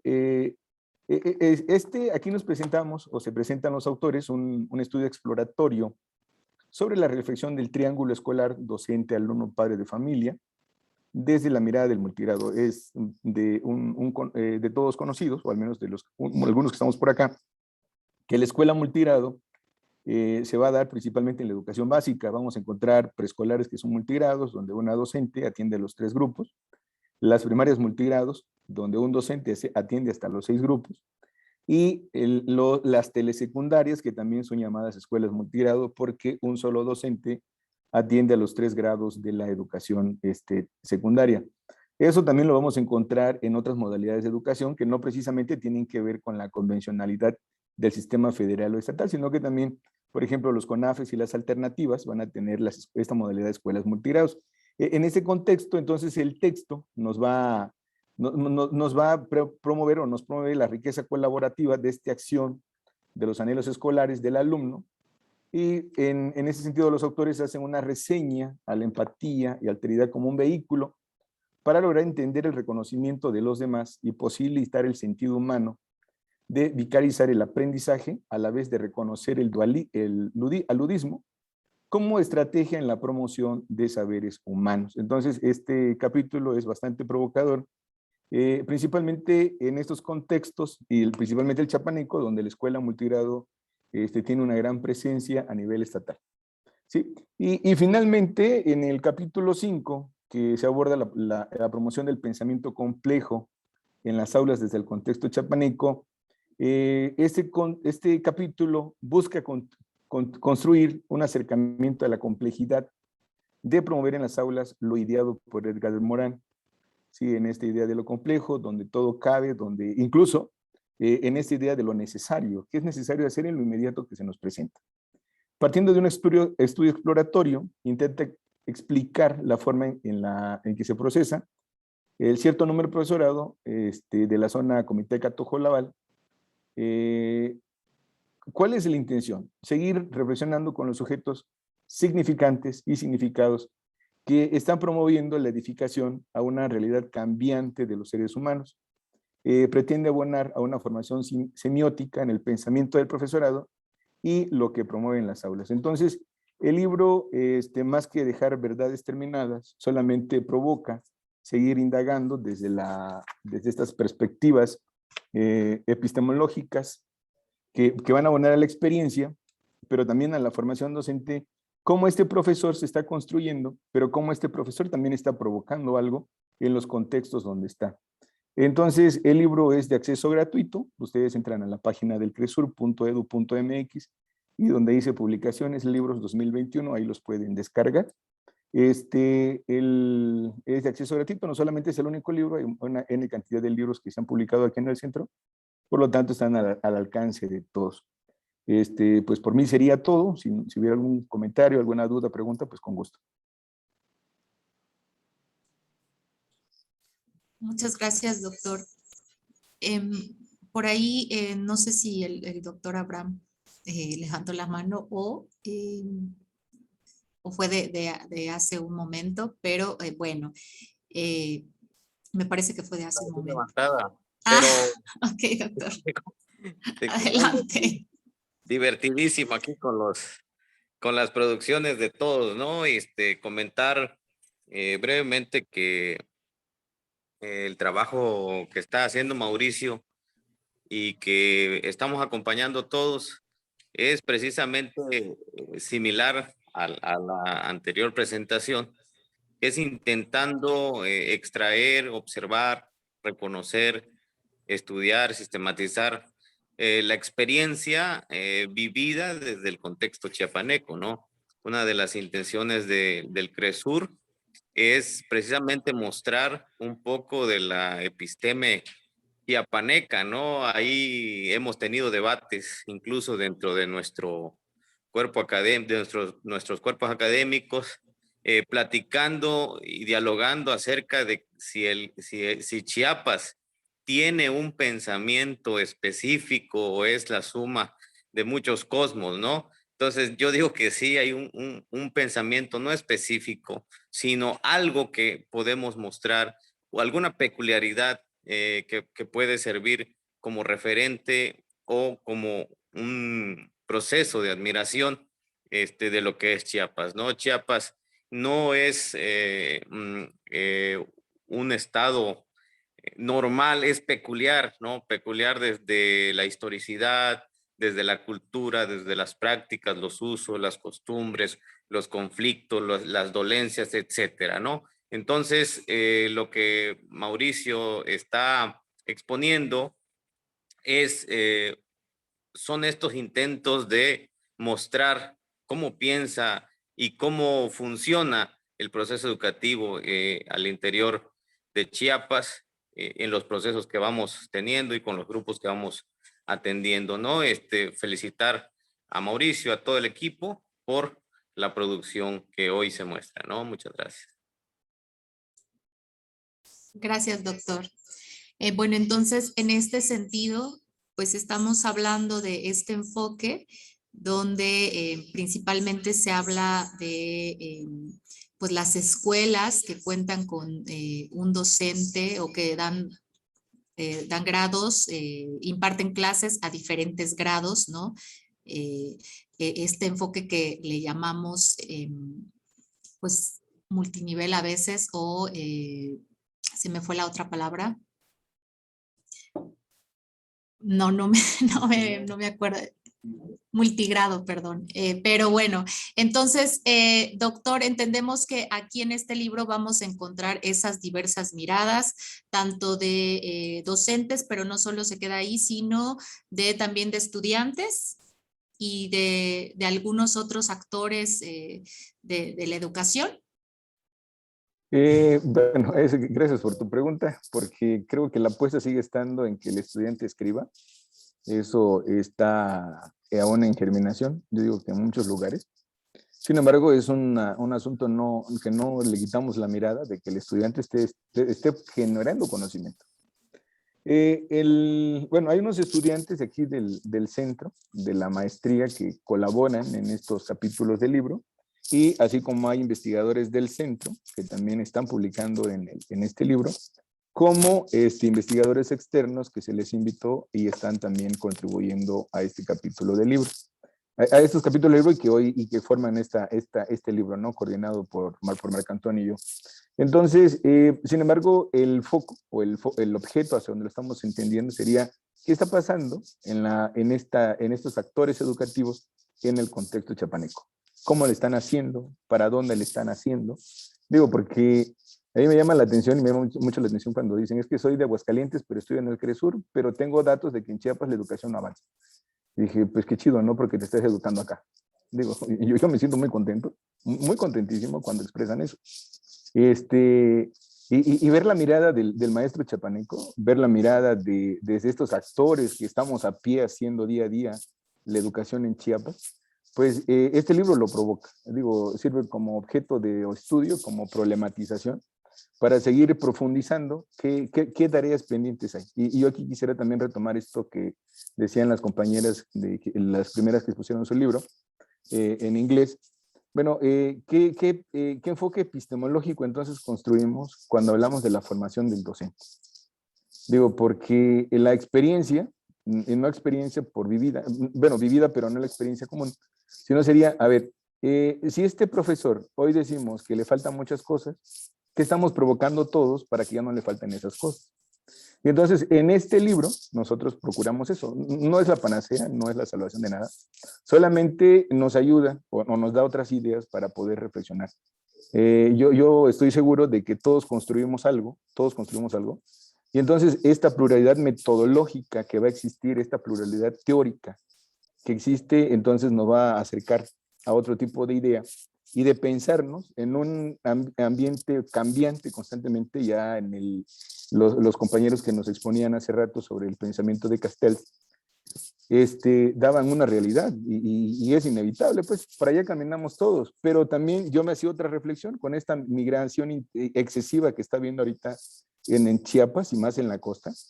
Y entonces me hacía precisamente un amigo un comentario ayer, bueno, entonces se perdería la identidad de Tapachula, yo soy de Tapachula. Y yo decía, y me quedé pensando, no, porque yo me recuerdo los mosaicos de personas que habían antes en Tapachula. O estaba el tapachulteco, aquel que se vestía de manta, luego llega otro momento, en cuando vienen las señoras de Guatemala a trabajar de domésticas ahí a Tapachula. Pero hoy vas a Tapachula y lo que es el cuadro de la ciudad y toda la población, o sea, vamos a encontrar mucha gente de color. Y entonces dice, pues, ¿dónde está el nativo de acá? ¿O dónde se quedó? Y al final digo, y luego ese es uno, ¿no? Por un lado. Y luego este efecto globalizador que hay, que consume a través de sus restaurantes, tiendas de autoservicio, tiendas departamentales. Y entonces, a ver, hay uno acá, hay otro acá y otro acá, y entonces, ¿quién soy en la identidad? Si hablamos, bueno, ese es otro tema, ¿no? Que aparece, sobre la identidad ciudadana que construyes en algo que está bien polarizado. Y por lo tanto, esto nos sigue dejando tareas pendientes. Por ejemplo, cómo se enseña el inglés en contextos como Siltepec, como El Porvenir, cuando muchos chavos de ahí lo que quieren es ir a trabajar a Cancún en el servicio turístico. Y cómo trabajamos la inclusión en contextos donde hay chicos del Congo, haitianos, de Honduras, de El Salvador, de Nicaragua, en contextos como Tapachula. Digo, entonces, la tarea, yo quisiera seguir subrayando, que es un tema que yo vengo manejando desde rato, sobre la formación docente, o sea, qué implicaciones tiene la formación docente en un contexto que si bien seguirá teniendo los rezagos económicos que le auguran y que le visionan muchos, pero que se nutre de muchas influencias. Y entonces aquí la tarea sigue echando pendiente, una para los que tomamos decisiones, en este caso de formación, y aquí entramos todos CRESUR, como todas las universidades que hoy nos acompañan, pero también los que estamos de a pie, los que estamos acompañando el proceso, o sea, ¿qué estamos haciendo en ese acompañamiento? Bueno, entonces, el libro es un pretexto para seguir problematizando la realidad educativa y procurarnos permanentemente otro mejor Chiapas y evitar cuando dicen es que está muy, muy dañado, ¿no? Bueno, entonces, ¿qué contribuyo yo para hacer? Bueno, espero haber contestado tu pregunta, Lucy. Sí, doctor, me queda bastante claro. Agradecerles nuevamente y bueno, invitarlos a descargar este libro que está en la página del CRESUR y como dijo el doctor Mauricio, junto con otros libros que, aunque nos están presentando el día de hoy, pues también están a su disposición. Y bueno, para cerrar esta mesa, voy a presentar el último libro de la noche que se titula Propuestas de Inclusión, Educación y Gestión Cultural de Jóvenes Investigadores y presenta el doctor Israel Tonatiu Ley Arellano. Adelante, doctor. Muchas gracias, Dulce. Bueno, pues es un placer estar aquí con ustedes esta tarde y poder compartir el libro, que como ya bien dijeron, el título es de Propuestas de Inclusión, Educación y Gestión Cultural de Jóvenes Investigadores. Bueno, rápidamente, pues hablar del objetivo del libro, me han parecido muy interesantes los objetivos que ahora han mencionado en cuanto a los otros libros, y en en particular, pues era compartir experiencias de investigación y de formación de jóvenes investigadores, ¿no? Ahora ya ven que, pues, otro compromiso más de los profesores de tiempo completo, además de la impartición de docencia, la investigación, la participación en extensión, en todo ello, pues ahora nos exigen desde el CONACYT esta formación de recursos humanos en investigación, ¿no? Y por ello le han dado más importancia en el último par de años a que los profesores de tiempo completo acompañemos a estudiantes, que los capacitemos, los entrenemos o como pueda llamarse, hacia cuestiones de investigación, ¿no? Y bueno, el contexto, este libro pues fue hecho con algunos alumnos de la licenciatura en Gestión Cultural y también del programa Verano Científico para Estudiantes, el llamado programa Delfín de 2020, ¿no? Que como sabrán, pues estaba todo listo para que fuera presencial, pero por cuestiones de la pandemia se tuvo que volver virtual y aprovechamos pues también con los alumnos que habían sido en este caso, pues asignados hacia mí en este programa, ¿no? ¿Cuáles son los ejes temáticos de este libro? Bueno, es la inclusión, la educación y la gestión cultural dentro de los trabajos que hacemos en el Cuerpo Académico de Inclusión y Marginación en la digital y el Cuerpo Académico de Gestión de la Cultura en Ambientes Virtuales, ambos del sistema de universidad virtual de la Universidad de Guadalajara. ¿Cómo fue el avance de los trabajos para lograr este libro y bajo esta dinámica que ahora se nos está pidiendo, ¿no? Los estudiantes de la licenciatura en Gestión Cultural tienen buena parte de su trabajo es en investigación en la licenciatura, con algunos proyectos que después vamos viendo si esos se convierten en proyectos de intervención, en proyectos de investigación, en reportes de práctica profesional, etcétera, ¿no? Los que son dirigidos hacia la cuestión de la investigación en gestión cultural, pues les ponemos mucha atención y en este coloquio estudiantil, además de que sirve pues para, igual que acá con nosotros en el CRESUR, igual que sirve pues para culminar el semestre, también apoya para ir viendo cuáles proyectos pueden ser interesantes de retomarse y de llevarse a cabo de esta manera, ¿no? Convertirse en algún artículo, en algún capítulo del libro, ¿no? Y sobre todo porque se diversifican las opciones de titulación, ¿sí? O sea, no nada más la tesis o la tesina, sino que hay como 8 modalidades de titulación en la licenciatura en Gestión Cultural, y una de ellas es la titulación por medio de la presentación de un trabajo monográfico publicado, ¿no? Ya sea en una revista o en un libro, ¿no? Ya después de que se escogieron estos textos, que en un momento veremos las temáticas, el estudiante fue acompañado por un asesor, por un profesor, para afinar el mismo texto, y en una segunda parte se convirtió este asesor en un coautor, ¿no? Finalmente, bueno, en la parte editorial del libro se fue a revisión por pares y finalmente pues se fue a la cuestión editorial para su publicación, ¿no? Bueno, aquí esto que acabo de mencionar muy rápidamente, ¿sí? Se llevó a cabo en 3 fases, ¿no? La redacción del capítulo, la revisión por pares y la corrección de los capítulos, ¿no? Ello requería pues el acompañamiento del asesor, porque para muchos de los estudiantes que si bien tenían proyectos pues interesantes, con mucho potencial para desarrollarse, pues claro que era la primera vez que se acercaban a la cuestión de redacción de un capítulo, ¿no? Entonces, por ahí fue más o menos el apoyo, siempre tratando de respetar el estilo del estudiante, y también fue la otra tarea para el asesor, pues fue que lo dirigieran en la parte teórica y metodológica, en el apartado teórico y metodológico que tocara este libro, ¿no? Finalmente esto fue lo que se logró, porque bueno, también habrá que mencionar que no son todos los capítulos que se invitaron, pues algunos se quedaron en el camino, algunos pues como todo, ¿no?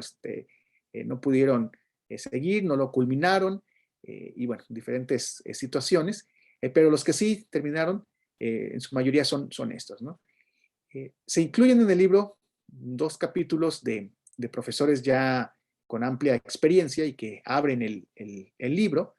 Sí, el primero es que se llama Acción Política y Ética de la Gestión Cultural Comunitaria, escrita por José Luis Mariscal Orozco y Roberto Guerra Beas, ¿no?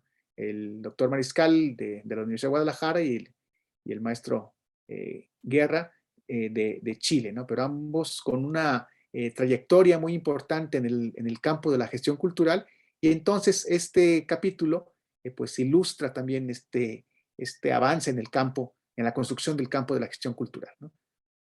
Después continuamos con otro texto sobre los museos amigables con el autismo, ¿sí? Un proyecto de gestión cultural, y bueno, eso escrito por Nancy Anaya y por su servidor, ¿no? Ahí en este capítulo mostramos sobre todo esta labor de las asociaciones, en este caso de una de las asociaciones de la Ciudad de México, por lograr hacer una red en donde los museos de la Ciudad de México puedan ser sensibles hacia la condición del espectro autista en particular, ¿no? Cómo se llevó a cabo este proyecto de gestión, la capacitación a los propios trabajadores de los museos y la conformación de esta red, no solamente para convertirse en recintos que pues abrieran las puertas y fueran incluyentes, sino también en espacios educativos y de inclusión.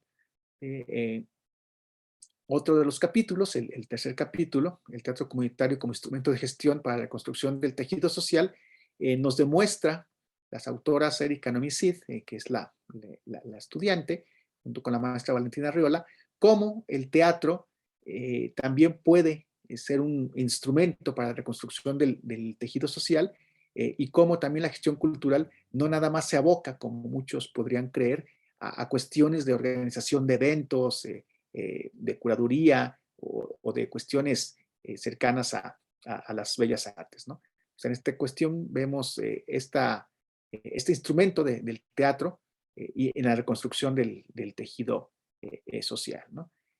El siguiente capítulo, Jóvenes que migran y religiosidad que se transforma en Capilla de Guadalupe, Jalisco, también es otra óptica de la gestión cultural en cuanto a que se está viendo la parte religiosa, se problematizó el recorte de la realidad, y entonces se vio que la cuestión de la migración y de la religiosidad tienen un fuerte vínculo con la cuestión cultural en este municipio de los Altos de Jalisco. Entonces también es un capítulo interesante que escribe Juan Manuel Navarro, estudiante y oriundo de este municipio, y la maestra, la doctora Claudia Elizabeth Pérez Márquez. El siguiente, bueno, también tiene que ver con cuestiones de género, ¿sí? Igualdad de género en orquestas profesionales de México, y ahí hacen una crítica, Ivette Ambrosio, junto con el doctor Lázaro Chávez, de cómo precisamente hay una brecha entre los integrantes de las orquestas y cómo se ha tenido que luchar para que esta cuestión se vaya reduciendo cada vez más, ¿no? Uno podría pensar que pues entonces es un tema a lo mejor de, si bien de género, pero más a lo mejor sociológico o más de otro índole, pero logra ahí, se logra en este capítulo ligar con los objetivos de la gestión cultural como una visión, ¿no? En este caso, como la tercera línea que tiene la gestión cultural, que es precisamente la investigación de los fenómenos culturales y la organización interna, ¿no? El siguiente capítulo, programa para la reinserción social.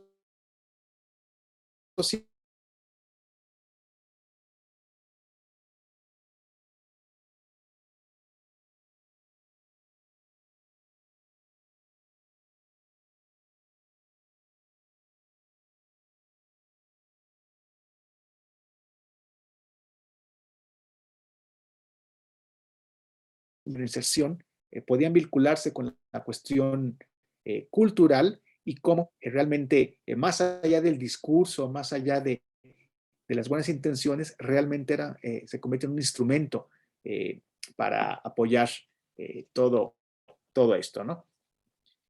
Y en esta primera parte, para finalizar la primera parte, que tiene que ver con inclusión y gestión cultural, está el de políticas culturales de las mujeres de Ecatepec, que escribe Violeta Maya, estudiante de la licenciatura, y la doctora Erika Loyo, que incluso la doctora Erika Loyo ahora está al frente de la coordinación de igualdad sustantiva en la Universidad de Guadalajara.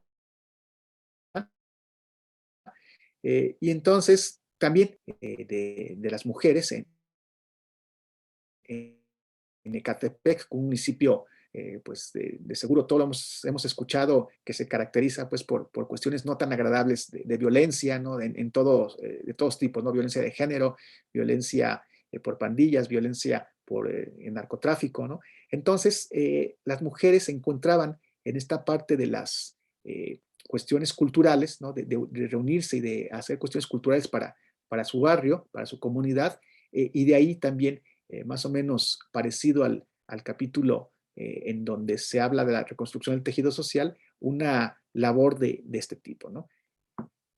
Y bueno, el libro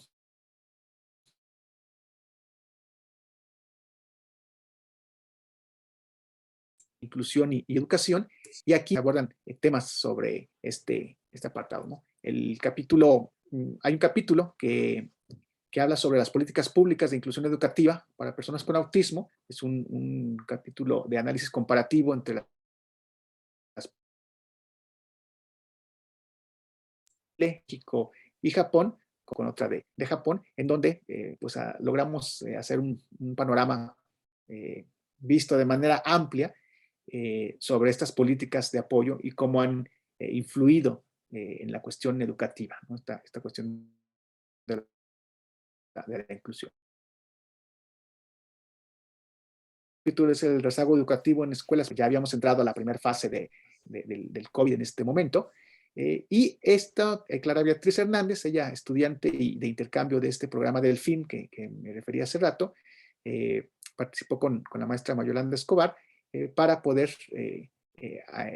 llevar a cabo este análisis, ¿no? de cómo este rezago educativo había sido afectado, ¿no? con la cuestión de la pandemia. El siguiente, inclusión, marginación en personas con autismo, una visión desde las terapeutas, también fue muy interesante, porque pues sí, o sea, siempre hablamos desde la visión obviamente del investigador, de la visión de los académicos, de la visión de los padres de familia, ¿no? Como es el tema de este congreso, pero muy pocas veces le damos voz a los terapeutas, más allá de que nos expliquen o nos enseñen alguna metodología, alguna cuestión terapéutica, ¿no? O sea, ¿cuál es el análisis del terapeuta en cuanto al trabajo que está haciendo y a su vinculación con la inclusión? Entonces también me parece que queda un texto interesante. Y bueno, señalar pues, no lo dice ahí en el título, pero está enfocado hacia el estado de Nayarit, ¿no? Este estudio, ¿no? De Diana Covarrubias, que también es de intercambio del programa del FIN, que ella estudia en la Universidad Autónoma de Nayarit, realizó pues este trabajo bajo la guía, ¿no? de mi parte, ¿no? Bueno, los últimos 3 capítulos, la inclusión educativa y social de niños con necesidades educativas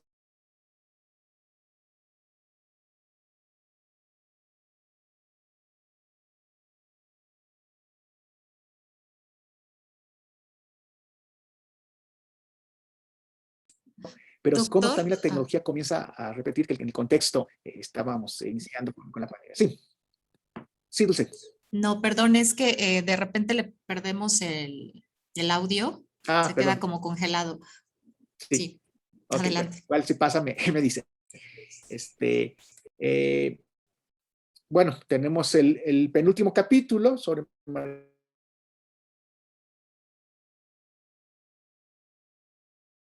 social de personas con discapacidad, en un estudio sobre la cuestión de los alumnos y docentes en la Universidad Autónoma de Guerrero. Y por último, observaciones y testimonios para la inclusión universitaria de personas con discapacidad, escrito por María del Socorro Piña, quien ella de apoyo a personas con discapacidad acá en Jalisco, y José Darío Rendón Nieblas, que él es un estudiante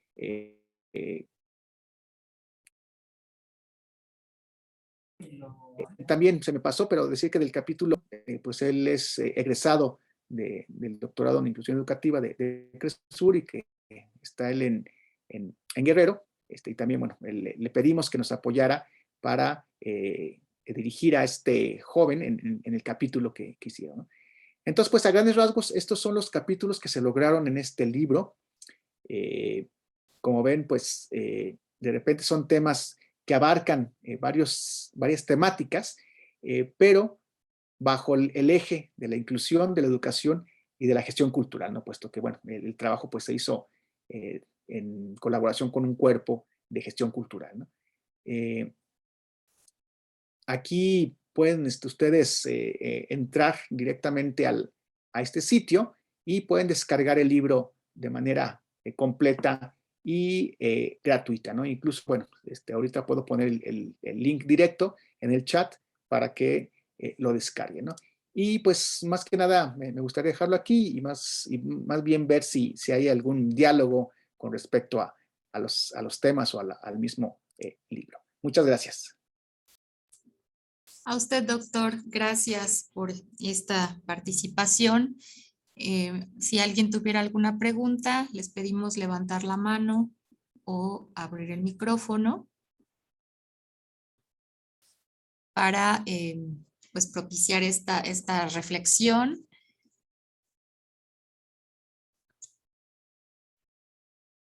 Pues me parece que por el momento no hay preguntas, doctor. Sin embargo, de mi parte, me gustaría como ahondar un poquito en el tema porque precisamente una de las temáticas que se están llevando a cabo en el centro conforme a un proyecto que se está realizando con CONACYT es precisamente esta parte de las artes, del teatro, ¿no? Sabemos que la inclusión es un tema muy amplio que va mucho más allá de las discapacidades y de las barreras de aprendizaje y participación, ¿no? Entonces, en ese sentido es muy interesante ver cómo ustedes han retomado en este libro estas temáticas de gestión cultural que incluyen o más bien se relacionan con la inclusión, ¿no? Porque sabemos también que el tema de la inclusión es en la práctica.